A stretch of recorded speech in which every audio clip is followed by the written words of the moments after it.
Assalamualaikum warahmatullahi wabarakatuh. Selamat datang Ananda semuanya.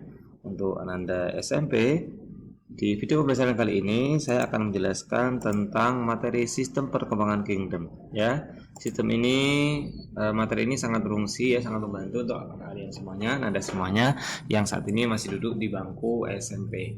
Oke, tentang perkembangan sistem kingdom, materi ini jadi salah satu materi yang melandasi untuk materi besar yakni klasifikasi makhluk hidup.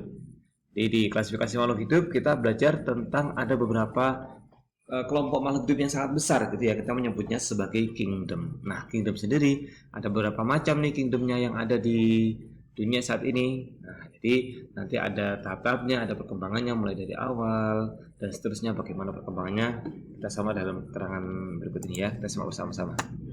Jadi kalau kita melihat makhluk hidup itu sangat banyak sekali ya, katakanlah makhluk hidup dengan jenisnya masing-masing gitu ya. Ada makhluk hidup yang biasanya kita sebut sebagai hewan, tumbuhan, atau hewan kecil, hewan besar, ataupun yang lain, atau yang mungkin tidak bisa kita lihat secara kasat mata, dan yang lain itu pasti makhluk hidup itu jumlahnya sangat banyak sekali gitu ya. Nah, dalam perjalanannya seiring dengan waktu itu ditemukan berbagai macam pembagian kelompok makhluk hidup yang kita sebut sebagai kingdom dari awal sampai akhir seperti itu. Kita mulai dari yang pertama ya. Jadi yang pertama dulu, paling pertama sendiri, dulu makhluk hidup dikelompokkan menjadi dua kelompok besar atau dua kingdom gitu ya. Jadi dua kingdom dicetuskan oleh siapa? Oleh Carolus Linnaeus ya. Jadi tahun 1735. Jadi menurut beliau di dalam makhluk hidup ini hanya ada dua kelompok saja, yakni ada kelompok hewan, animal, dan kelompok tumbuhan, plantae ya. Jadi kalau mungkin kita saat masih ada dulu tahunya makhluk hidup ada berapa? Dua gitu mungkin ya. Ya, jadi ada hewan, ada tumbuhan saja seperti itu. Nah, jadi masih pertama kali ya, jadi masih tahun 1735 ya, sangat dulu sekali sudah dicoba diklasifikasikan antara makhluk hidup itu sendiri. Selanjutnya mulai berkembang setelah ditemukannya mikroskop cahaya saat itu ya. Jadi sudah mulai ditemukan mikroskop cahaya, lalu jadi para ilmuwan sudah bisa melihat makhluk hidup yang ukurannya kecil gitu ya, atau dia itu hidup dengan satu sel saja, atau istilahnya adalah uniseluler ya. Tidak hanya makhluk hidup yang multiseluler tapi juga uniseluler. Nah, maka dari itu saat itu Ernst Haeckel tahun 1866 ya memasukkan namanya ada makhluk hidup yang kecil. Oh, makhluk hidup ternyata tidak hanya besar saja gitu ya. Tidak hanya hewan sama tumbuhan, akan tetapi juga ada nih makhluk hidup yang dia itu bisa hidup dengan sendirinya. Jadi dia itu hanya sendiri satu saja ya, atau uniseluler tadi itu ya. Nah, dia memasukkan ke dalam salah satu kelompok yang disebut sebagai kelompok protista gitu ya.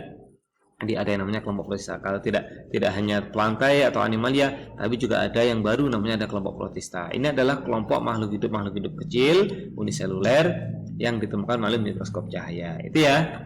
Jadi mulai ada perkembangan ya. Kalau tadi sudah 2 kingdom, sekarang 3 kingdom.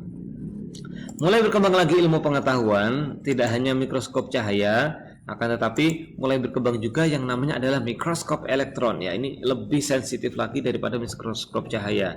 Kalau mikroskop cahaya mungkin hanya beberapa mikrometer ya, tidak sampai nano. Akan tetapi kalau mikroskop elektron sudah sampai melihat benda yang berukuran nanometer seperti itu ya.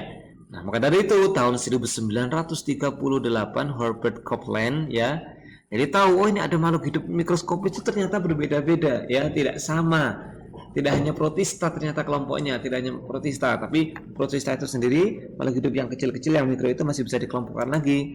Maka dari itu dikelompokkanlah makhluk hidup yang kecil tadi itu ya, yang mikro tadi. Ada yang namanya protista, ada yang namanya monera gitu ya. Nah, jadi seperti itu. Jadi ada plantae, animalia, protista, monera saat itu juga. Ya, sudah mulai berkembang ya, sudah tahun 1900-an, abad ke-20 berarti. Nah, mulai berkembang lagi ya.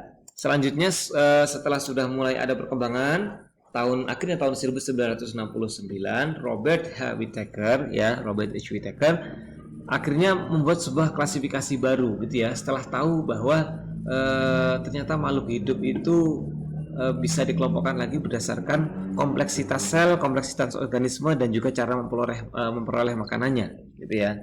Jadi makhluk hidup itu bisa kita bagi-bagi lagi ternyata Nah, ada setelah tapi ternyata hanya ada satu perbedaan ya setelah diteliti lebih lanjut tentang kompleksitasnya maupun cara makanannya.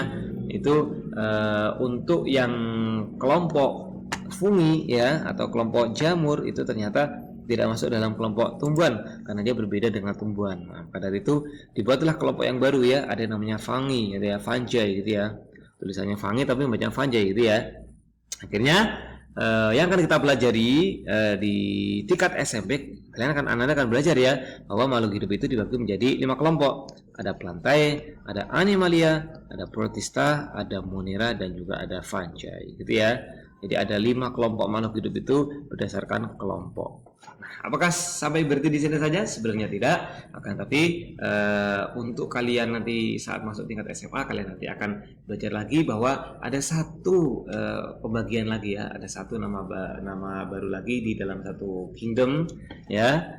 Nanti dalam satu kingdom yang nanti tapi tidak perlu dipelajari saat ini ya, karena di SMP kita cukup akan belajar 5 kingdom ini saja ya. Bagaimana keterangan masing-masing kingdom ini akan dijelaskan dalam video-video yang selanjutnya. Terima kasih. Assalamualaikum warahmatullahi wabarakatuh.